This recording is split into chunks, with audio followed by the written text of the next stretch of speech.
Hey everybody, welcome to Buzzing About Romance. I am Becky, and joining me for this episode is Heather. Heather, I thought maybe you ran away. I am still upright. I You're know. still around? And it's summer. I'm supposed to be less busy in the summer, and that's actually not how it works. And Leah's here. Hi, Leah. Hi. Um, Yeah, we're busy as fuck right now too. It's ridiculous. Jesus. yeah, I mean, this summer has flown by. August It is is tomorrow, August tomorrow. right? Tomorrow is We August. are not talking about August. But Okay. how? It is How July it already forever. here? Today it is July Mhm. forever. I know. Stupid. Okay, speaking of the month that we're not talking about, if you're part of our Patreon, you have gotten September's lineup for Sip and Discuss episodes. Yes. It will be up on the website on Saturday. I was waiting for the book club vote that's taking place right now and ends tomorrow. Our September book club author is author Daisy Jane, and I've not read her. I have not read her either. She I has have. some spicy books, people. Is She there a has lot of some- plot? Nope, not a lot of plot. And you know that one kink that we talk about sometimes, that everyone's like, You have to specify because there's actually Yeah. a lot of those. Yeah. well, your favorite breeding, and Oh, I then like a good also the milk cake. Oh, you cows. Yeah. She has some femdoms. That's Yeah. the route I went. Yeah, she has femdoms. There's some choices. So if you're in our Patreon, make sure you head over there today or tomorrow and get your vote in for September's book club. And if you're not in Patreon, but you do get the newsletter, once all the books are chosen, I will be putting it in the newsletter as well. Yeah, we have a heavy newsletter this week going out. We do, because Bookcase Media has been pretty busy. Our authors are really busy. So Yeah, it's been a good month just this week really for Bookcase Media clients, which is fantastic. yeah. So let's get what we're here about, and then we'll talk about other things as we go. Okay, Sure. Because we'll stay on topic. we will stay on topic. Although Leah's read this book, I have. and you read it when it came out. Yes. Or maybe prior to release, but around the time it came Okay. out. Instead of rereading it, she read some breeding shifter romance. Yeah. It happens. Okay. So hopefully Leah remembers the plot of the book. I have read this twice. I will say that because I read it either before it came out or when it came out because I don't remember if this was one of the ones I got early. Sometimes I get them early, sometimes I don't. But yeah, I've read it twice, so I know what's going on. And if you hear screaming in my background, I apologize. It's fine. So stick with us for the next little while as we break down the enchanting details of Shielding Ember by Susan Stoker. This fits into our theme this week, which seems to be Olympic sports. We have, speaking of this, who has been watching the Olympics over the last couple days? I know that the group chat is a little insane for Stephen N. Oh my God, I love him so much. I mean, He's so cute. I love a nerd. I love a nerd who accepts and calls out I am a nerd and owns that, but then also is super talented. Only on the pommel horse. Only on the pommel horse. But And the Rubik's Cube. And the Rubik's People- Cube. That's if not an you've Olympic read sport. anything- so he goes to Penn State. He's a PSU kid. He did really well in the Penn State gymnastics. Yay, Penn State. But so as a gymnast, on the team, growing up, he found that he was just kind of average and everything else, but he really excelled at the pommel horse. And so that's what he focused on. He's this is what I'm good at. So I'm going to go for that. So He was so cute during the all around, taking water and towels to all his teammates and hyping them up. He is the hype guy that you want. That boy, because I mean, he could be my baby. That boy, that is sportsmanship at its finest. Like that kid was raised right. And then my girl crush, the queen of the 2024 Olympics, Iona Maurer, Yeah. right? Um, Yes. she and her team of Hmm. women's U.S. Rugby 7, because there's a difference apparently. Yes. Their Rugby 7, they won bronze. It is the first time ever Yeah. that women's Rugby 7 U.S. has medaled. Hmm. So, and she is owning this Olympics. And Heather's fandoms crossed over because have you seen the TikTok of Jason Kelsey Oh yeah, I wearing have. the Ion? Yes. Well, Um, he arm wrestled them. Well, he arm wrestled them, but then yes. he went and he was in a suite with her sisters and her mom and dad, and Hmm. her dad teaches Jason how to throw the the ball and how to catch it, Hmm. and then they give him and Kylie Kelsey one of the shirts with her face all Yeah. I over was him. gonna say, I am though. I can't. We can't talk about the Olympics without talking about the U.S. women's gymnast, Hmm. Suni Lee. She's from Yeah. Minnesota, and she is crushing it along with some of Miles, the Golden Girls. But Yeah. Suni Lee she's so great, and she is a gymnast at the University of Minnesota. So she's a That's golfer. very exciting. Yeah, they are Mhm. crushing it. I mean, they won gold in their team, but the men, like Steven clinched the bronze for them, but it was the first time in like And 16 years. along. 16 years that Yeah, the men's team has medaled, which is very exciting because like women's Mhm. gymnastics like it always gets the hype. But like absolutely. men's gymnasts, like those are some top-notch athletes. Yeah. I feel like we also should shout out to the crocheter that is the diver for Oh, the But he's Tom knitting. Daly. or But he's knitting. Sorry. British. Does it count? It doesn't British. matter. No, it We doesn't still matter. love him. His Yeah. husband is American, though, I believe. They have two But small children. they're They're freaking adorable. adorable. Yeah. Adorable. I think they had like Team Daddy or like their shirts had something about him on the back. It was freaking so cute. Did you Yeah. watch any of that synchronized diving? I just have seen replays. It's It's intense. freaking intense. Like diving itself is very intense, but like the synchronized, like there's so much care and thought and chaos that goes into that. Yeah. Yeah, it's impressive. So I do want to shout out there were two Olympic swimmers. They've known each other since they were or no, Olympic divers, synchronized divers, women. Okay. They've known each other since they were 8. Mm-hmm. And 4 years ago, the one girl didn't make the team. Okay. But she made the team this year. They were able to do their synchronized diving together and they won bronze. That's exciting. Bronze or Love silver, I can't that. remember. But they're best friends, they're roommates, they live Mm-hmm. together. It's really sweet. Just, I don't know. I love a girl gang, and we saw I like do a too. girl gang at the Well, and I love Olympics. that like some of the not so popular sports for the most part are getting more recognition this year, which I mean, Snoop is helping that with his badminton commentary. Like, did you listen to any of that? No, but I I I would have go been envy back watching and him. Kevin Hart and Kel Keenan do their wrap up every night on yeah. Peacock. But yeah, you have to listen to So Snoop's good. badminton. But I like the fact that they're really focusing on like the not so typical sports. Like, yes, like the other stuff is getting tons of coverage because of Sure. the way it's streamed this year, which I really, like I said in the episode, I really enjoy the fact that you can kind of pick and choose everything. But like, it's nice that like you can see the sports that you might not have watched before because they're not as popular. I Although did I will learn. say, we were watching stuff the other day and you could hear Matt, it was tennis. Nora had put it on and you could hear all the matches, but there was nothing happening on the screen. And she's like, what match are we supposed to be watching? I'm like, I don't know, kiddo. That's a good question.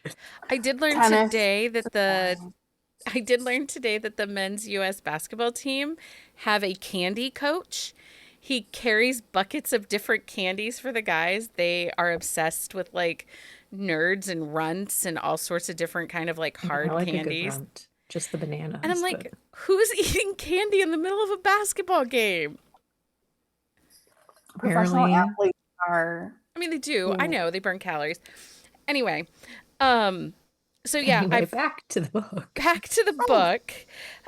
So the book this week was Shielding Ember by Susan Stoker. Now, right now, this book is wide, Yes. but Stacy mentions in the chat that she has not yet read this because she saw that Susan is putting it into Kindle Unlimited in mid-August, and she's going to binge them all.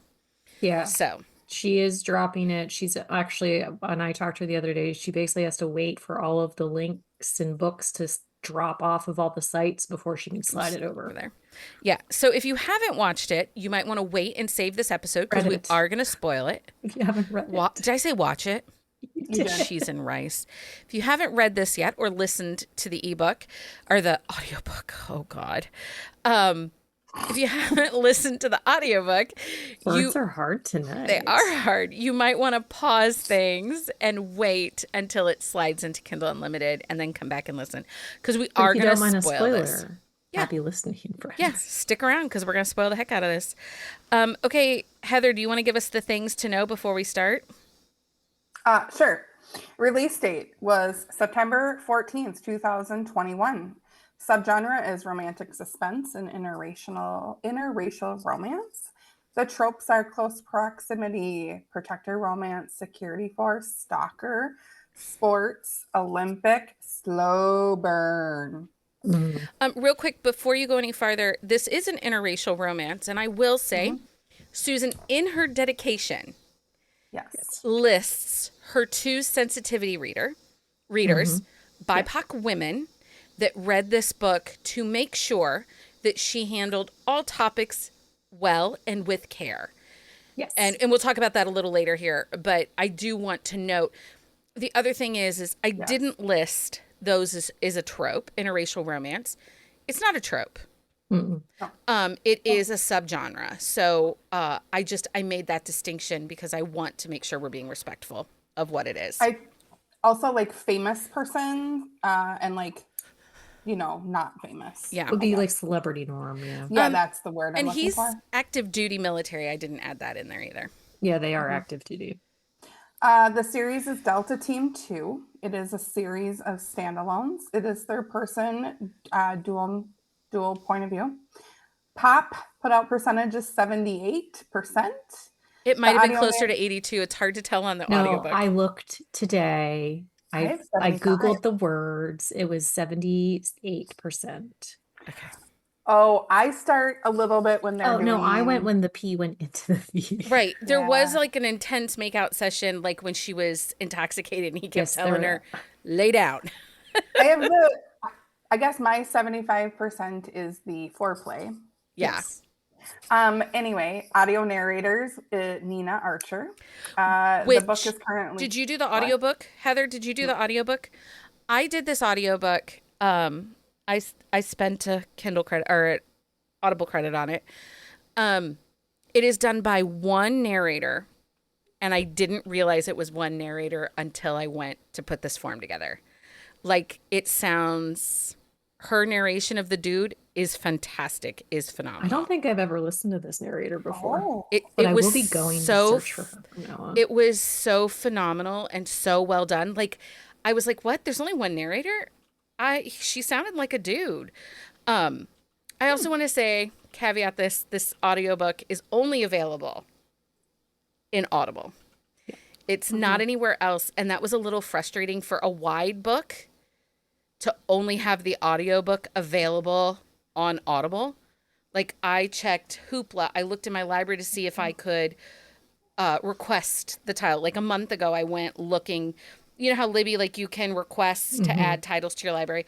I went looking to request it. It's not even available for request. I called my local librarian, and it's because it's on Audible exclusive. And there's a business reason authors do this.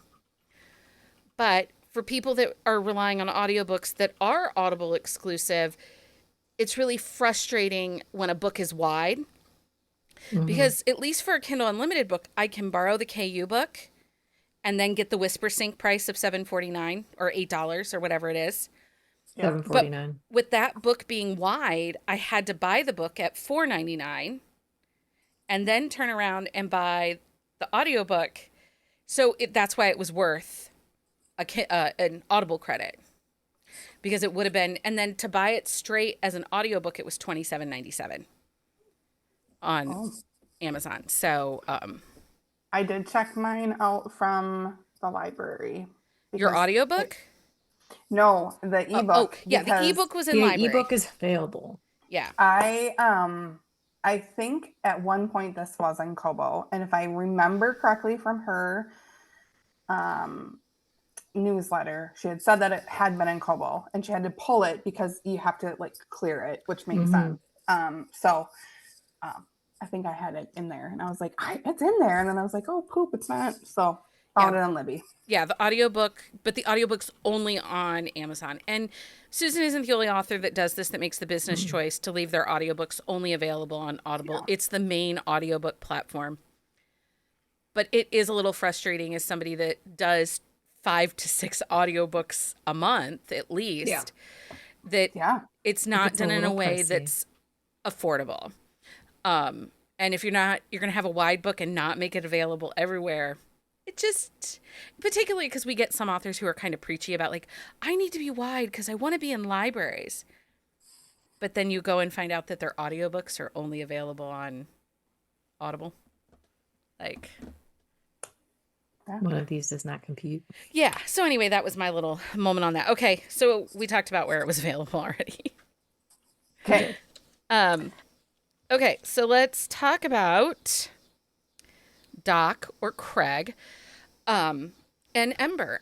And I have to tell you, I really like how Susan did this, that he has a nickname for everybody else in the world, but the heroine calls him by his given name.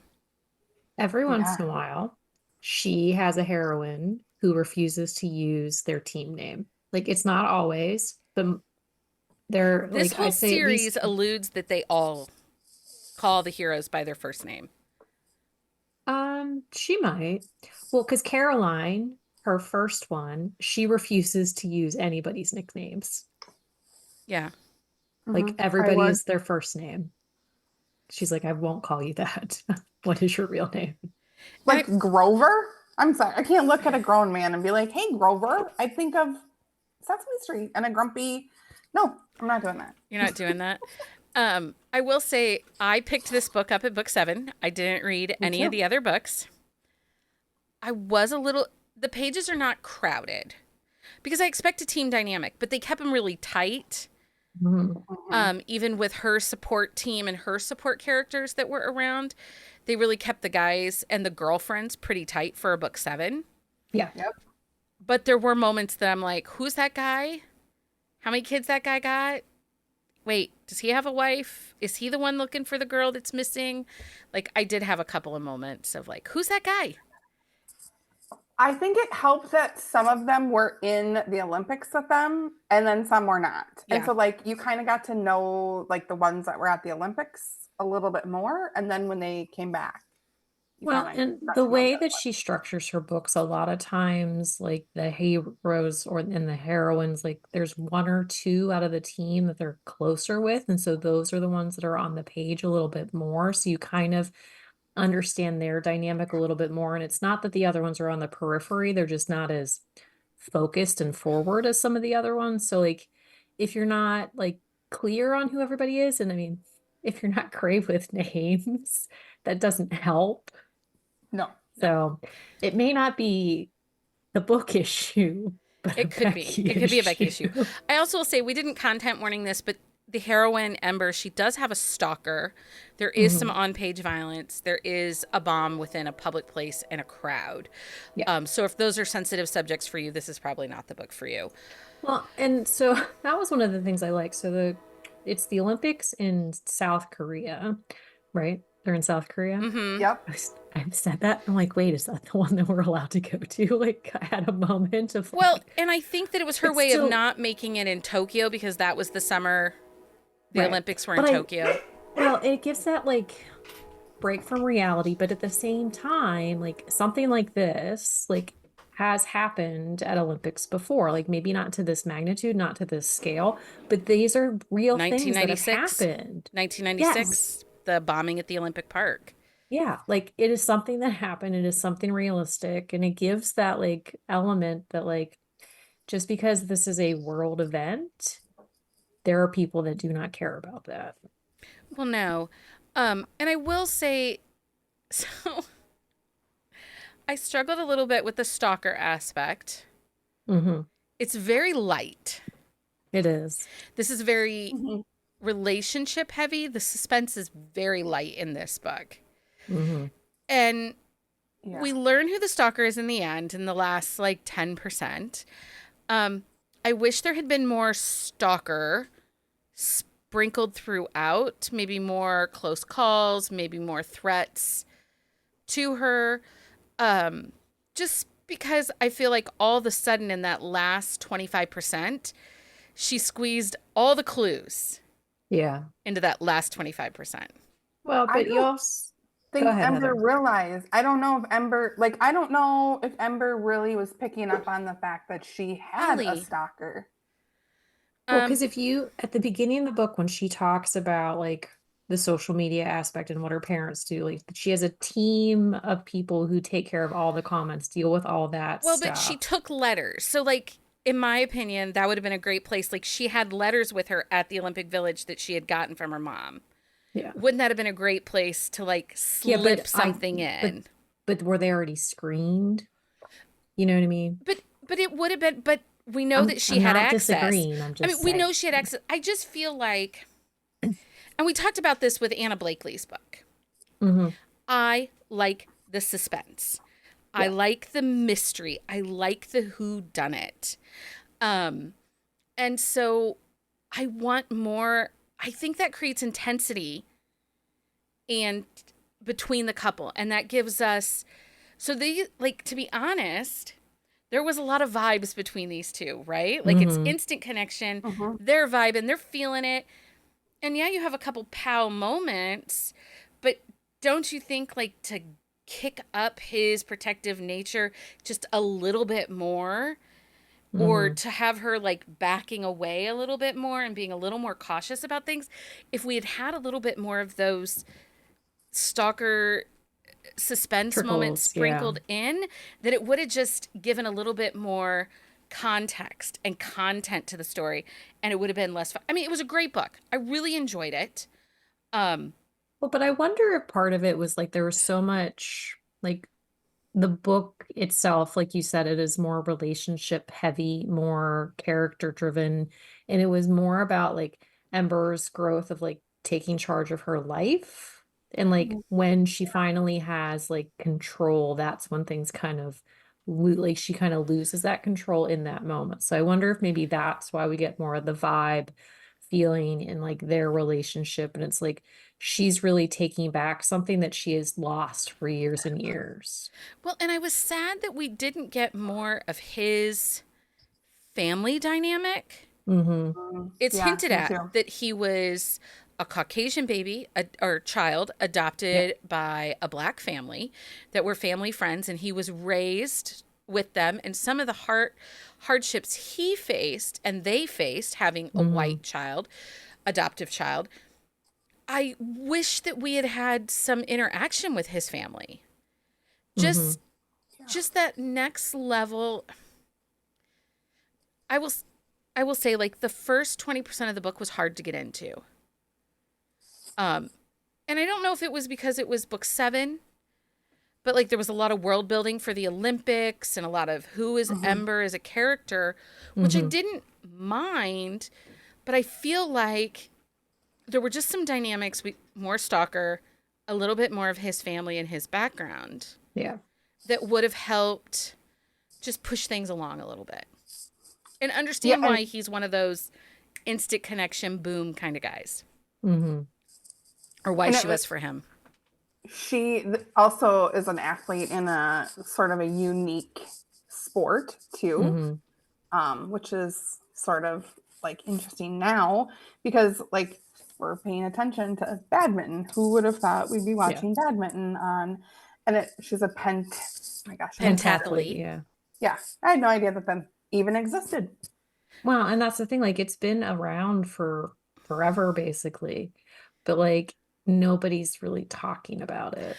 I will say, if you listen to podcasts, because you're listening to us, check out the Stuff You Missed in History Class episode from yesterday. It's about events that are no longer part of the Olympics. Oh Oh, yeah. And things like there used to be more long form types of Hmm. these competitions, tug of war, and why tug of war doesn't Are exist. you serious? Yeah, that used to be an Olympic That's sport, awesome.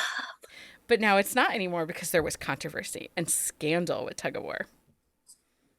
like I'm track and sure. field day in elementary school. Yeah, but it was a deal, and there was I like mean, tug of war is fisticuffs like and a intense. scuttle. Like it was, yeah. I don't know Anyway, go about listen to in that episode. It was really Minnesota, interesting. but Okay. here in Harmony, tug of war gets intense. Oh, it yes. I Yeah. remember my husband's a fourth grade teacher. And he brings our 17-year-old every year to volunteer because then the 17-year-old can be on his team, his class team, and they win because the 17-year-old was 18-year-olds. there. Oh, he brings a ringer. It's only good for one more year. It's true. Oh no, don't think that, college gets out real. Yeah, he'll be here. It's so Yeah, but funny. at a certain point, it gets like he's an adult. It doesn't count anymore. 6 months, he's an adult.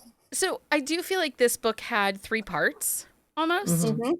Yeah, You've got the Yeah, because it had the Olympics. Olympics, it had that middle section, and then you had like when she gets to Texas. Well, no, you really like even I think she coming to Texas is part of that middle part. Yeah, I you think that think? like once she opens her school and moves, like once they have the sex and it's the intensity of the suspense, it feels like a Mhm. whole that part of the book moved way faster Yeah. yeah, than it did. any of the other parts. But I will say, like, if you read Susan, like her beginnings, I'd say the first like third of the book is a little like not every book, but the first third of most of her books are a little bit slower because it's like introducing the story and Yeah. like where she's going with it. And then like usually like the last two thirds is a little bit more active, but it depends on the book and like where she's going. Like the last book, like it opens up like intense. So I thought we were going to get a second act breakup for a moment mm, because Doc was ready to do something really stupid. he Yeah, he was. was. He was like making this choice that he was pulling away from her. He hadn't called her in 2 days. He was really freaking grouchy with everybody. And he was just done. Like, he just emotionally couldn't handle long distance. Which, shut up, you big fat whiny baby, because you're gone how many days a month I for know. special assignments? He's You big like, stupid idiot. he's also how much older than her, too. Right. Oh, yeah, it was an age gap. We didn't even have that in there. We didn't have that in there. I forgot about that. But he's like 10 years older than her, I Yeah. think. Yeah, she's Really? 25 and he's 37. Yeah. How did I miss that? Nobody Well, because knows, he's but on the it's verge of okay. retiring. He talks Yeah. about that, he's only got a couple years left and then he'll be done. And what will his life look like after? And her But commitment. yeah, it's like you are how old? And fairly like well established Yeah, I in mean, he like had a your house. job. Well, and he acts like he's the poorest guy that ever lived because he bought a like rundown house. He's special forces. He and the one of the other teammates is in a house with 6 bedrooms on sprawling acreage. Like, Yeah. how does one of your teammates have that kind of money, 3 kids, and a pool, and Unless you're like, oh, I have to live in this closet? unless he's like my husband, who like when you go to the grocery store and he sees a $3 like thing, like bottle of like ranch, he's like, do you think we need that? Mm. It's kind of expensive. And it's like, I could buy the $7 bottle of ranch, but Buy I'm the going freaking with the ranch and shut $3 up. one. I Well, can't then see. he would hate me because I don't buy ranch. I buy it in the produce section because that's better. Well, no, that's what I do if I don't make it at home. So, Yeah. well, because the girl has very sensitive skin and will get welts if we buy certain foods. Like if it touches her face, she gets welts. So we had to, it's a whole thing. It's okay. So we have to buy the semi-expensive ranch so she doesn't get welts on her face. But do we need to spend that $5 Someone's or child needs to see an $3 on the allergist, ranch? but you know. Hey, Yeah. we don't need to see it. We have it under control. Um, She doesn't get the welts because we avoid the foods. I think he's probably frugal. Like, I think he sort of has just lived, like, I hate to use the word simple, but like he's kind of a basic cheapskate. guy. He's kind of a Well, cheapskate. and that's a conversation she has. I was, when she's sitting on his porch, Mhm. she's like, I didn't know if your neighbors were going to call the police on me. And he's like, well, that neighbor is black and that neighbor is black. You're fine. Yeah. And those are real conversations having in Texas for sure, Mhm. right? Yeah. And really in a lot of neighborhoods right now, unfortunately. So, I mean, that was really a relatable statement. Heather, did you read any of the 1-star reviews on this book? No, They made me No. so angry. So angry. why? Because people are mean and stupid. Because they accused Susan of putting like her political agenda forward in this book. And she's very clear to talk about consent, women's rights, what it's like to be a black woman, what it's like to live in an area that's being gentrified, and some of the privilege that Ember has from being from Beverly Hills. Yeah. And that she recognizes this, and people felt like Susan was shoving her political views and trying to educate them through her book. But people were also showing their whole asses too. They were. But this is why, the only reason I bring this up is this is a really good example where we can say the simplest of books are political. Art is political. Books are art. Art is political. Well, also, I mean, I would argue that that's like fact. I mean, I think about just there was that conversation that he had when he said, my brother and I were at a party and they held my brother down on the ground Mhm. and I was yelling at the cop and he ended up in jail. Yeah. Like, Yeah. true. And talks about Unfortunately. his Mhm. adopted parents were stopped at the amusement park because they were walking off with a white child, and they kept questioning him to make sure he hadn't been kidnapped. Yeah. And separated him from his family. Right. Yeah.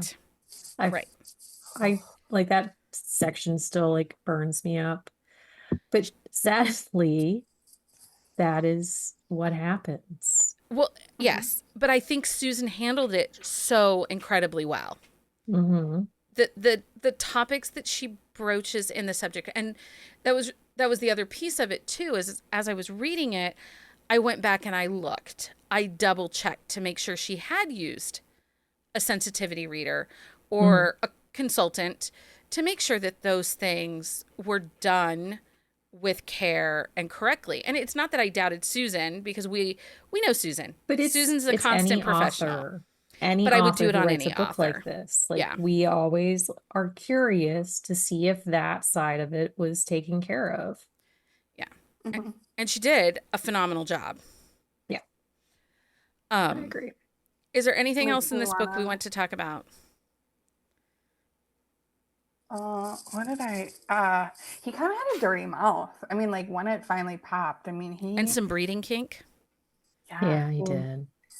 The dirty mouth, like even before they even had sex, like the conversations, I was like, and even she's like, you gotta stop because otherwise we're not leaving the house. But consent was important and he would not take advantage. No, there was absolute consent. Dirty mouth and all. I love that in her drunken state, she gave him a big giant hickey. And he's like, the guys are just not going to let this one go. And I could see him being like, look at, Look at what I got.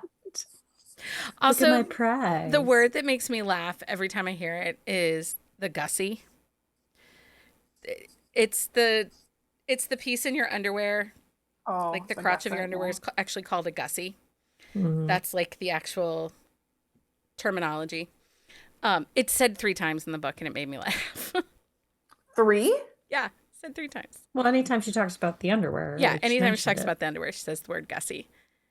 Like he slid it to the side. Yeah. Anyway, But I just think that's a hilarious word. It made me laugh. Because sometimes I'm a 12-year-old boy. Yeah, seriously. Well, Um, I highlight all of his dirty talking, so if that makes me dirty, then I did find it he funny was a that little when obsessed with her boobs. he I'm was just saying. definitely a boob guy. Do we want to talk about her body and the way that Susan did such a great and amazing job just describing her body type? the Yeah, fact that like she's muscular, but she's still like normal. yeah. Well, muscular, she still has a little bit of a stomach. You know, Well, she's he's fit. like when he mentions how much he loves her Her pooch. fupa, yeah, yeah, Like she has a fupa basically. It's like thank you for giving her like a normal body. Like she's fit, she's in shape, but Mhm. she is normal. yeah, Oh, and I mean, the fact that she's like a really good shot. There's all this stuff that comes into play, and he just never. He is always uplifting her. yeah, That is one thing too, because like she's almost a better shot than him, Hmm. but he's like, that's great. Like that's a really good thing to be. Like he Hmm. encourages the fact that like she is like good at these things that is in somewhat better than he is. Because you don't always get that because you get like these types of characters sometimes and they're like so like alpha and asshole-ish. So it's like they like a woman cannot be better than me at anything like this. yeah, And he is super supportive in all the ways. yeah. Well, and she Hmm. even says, "What if I want to dominate you and tie you up?" And he's like, "Cool, but I get to do it to you too." Yeah. There's a give and take. Yeah, I thought that was really well done too. Yeah, Like it was nobody was good. pigeonholed into this book. You know, Mm-hmm. he while it is a protector romance, he is protective and he's an over the top protector, but he wasn't controlling. No. And I think that that is another thing that makes it an enjoyable read, and that Mm-hmm. another reason Susan's heroes are often talked about Yeah. because they kind of have that little bit softer side. Yeah, sometimes. I do Um, think it was funny. They talked about the condom bowls in Olympic Village, though. yes, they did. Oh yeah, they did. Yeah. It's I true, was kind though. of waiting for them to mention the cardboard beds, and then I'm like, oh wait, that's this Olympics, No, not there were that one. cardboard beds. Cardboard beds started in 2021 with the Tokyo Mhm. Olympics because they Well, were but so Susan, back in the early 90s, actually went to the Olympic trials for swimming. Did you know that? no She did not qualify, unfortunately, but yes, Didn't she know that. swam the Olympic trials for, I think it was the 100-meter freestyle. amazing. I Hmm. did know Did I that. mention that we're best friends on Pokemon Go? I think you have I'm before. just saying, best So if friends. you play Pokemon Go, Susan is always looking for new friends. Yeah. Can I also, I just like a little shout out to Susan. If you are not on her newsletter, you should. I get a lot of author newsletters. Hers is always great. Yeah. Yeah. Always. They're thoughtful. They're not just sent to send. Hmm. She shares a Yep. little insight into her life and how things are going. She Hmm. talks about her books. She talks about what's coming Hmm. next. She'll answer questions. I do find Susan has a great personality and is super engaging to talk Yeah. to. Hmm. So even if you're like meh about her books, as a human, she's a pretty outstanding human. Hmm. And she's super honest and transparent. Yeah. Yeah. Like about this whole Kindle Unlimited and explains why. And she even says, like, I'm not going to make everyone happy, Yeah. but I have readers that can't or don't read Kindle Unlimited. So I have both. And she's Hmm. very transparent because she's an author and this is her job. Like, this is how she earns money. Right. And she made Mr. And Stoker go get a job. So, she also has books free all the time. all the Yeah. time. And it isn't the same ones. She has a rotation and she always sends them out on her newsletter. Hmm. Yeah. And she's just a great human. Well, and if you're a KU reader and you're not finding enough Susan Stoker, she has what, 3 Montlake series Yeah. Yeah. that are read and listens in Kindle Unlimited? Is it 3 or is it 4? Hold on, let me check. There's Wow. the towing, there's the One, current one. 2, 3. No, there's 4. There's 4. Silverstone, Ace Security, Game of Chance, and Whatever this current one is. no, this is Game of Chance. 1, 2. I I have think it's, a I don't know. Okay. Maybe it is only 3, but I could have sworn it was 4. hold on. Okay. I have a Oh, spreadsheet. well. Okay. Of course you do. So before we get to Heather's spreadsheet, let's go ahead and do our thumbs up, thumbs down. Okay. Leah, is this a thumbs up, thumbs down book for you? It's a thumbs up for me. Heather, is this a thumbs up, thumbs down book for you? This is a thumbs up. This is a thumbs up for me. I really did enjoy this book. There was some pacing issues, some things I wanted, but overall it was a really easy read. It was a very good listen. I was super impressed by the audio narrator. I might have to get the audiobook just Me too. because like I'm really intrigued by it now. It Or was- just search for this Nina Archer chick and see what I can find by I her. was super impressed. If you like this book, what other books should people try? And one of the ones for me that came up for me is the Buchanan, Claiborne, Julie Garwood series. It's a multi-book series, big giant family. You have a little bit of everything. You've got lawyers, you got doctors, you got FBI men. That whole series is very similar as far as like the big bads and the stalkers and the suspense elements. Mm-hmm. Actually, if you are looking for more series like this and you're not sure where to go, Susan's World is open to multi-authors. So you can kind of pick and choose who you want to read, how you want to read. There's novellas, there's full length, there's shorter books, there's longer books. That is how I found a few different authors, but it's in the Stoker Aces world. No, the Operation Alpha world. Stoker Aces is her publishing company. But if you want to find other series, check those out, or you can just message me because I live in the suspense. Yeah. Heather, do you have any books you think people would Yeah. like? I think Janie Crouch is a really great one. I really like Mhm. her linear tactical. She Mhm. also has the like, oh my gosh, the signs, the different signs. I can't. Zodiac Tactical. Yeah, the Zodiac tactical. It's the spin-off from Linear, and she's actually in the second gen of Linear right now. Um, obviously Anna Hackett, love the Sentinel Security series, and then she just released like 2 super good novellas. So if you're kind of unsure, but send the Sentinel Security. Oh, I got balloons. Sorry. Happy day. I shared Sentinel Security on my Instagram, and somebody's like, "Where do I start?" And you start with Wolf. Okay. I think Catherine Cowell is similar, but I actually think character development for Susan is better. Yeah. So Catherine Cowell could be a comparative also. Okay. So make sure you are back here on Sunday for our next episode. I am not 100% sure what our topic is. It happens. We have something, but I think we might be changing it. I mean, that sounds about right. So just come back Sunday. We're going to talk about books. Yeah. And then we are back next Wednesday with The Sweet Spot by Bella Matthews. Yes. So I'm excited. That's not an author. I think we've only featured her once. And that's something, too, that's come up in conversation. Like, how do we pick these books? Yeah. And really, it comes down to we have certain criteria we're trying to meet. One, we're trying to variety of authors. So, like, I think in September, we're doing like 2 debuts. Yes. And we're trying to cover all corners of romance. So, like, you know, we're a lot of contemporary, some suspense. We're trying to pick a backlist author. We're definitely trying to make sure we are hitting either like BIPOC or Asian Pacific Islander or LGBTQI, The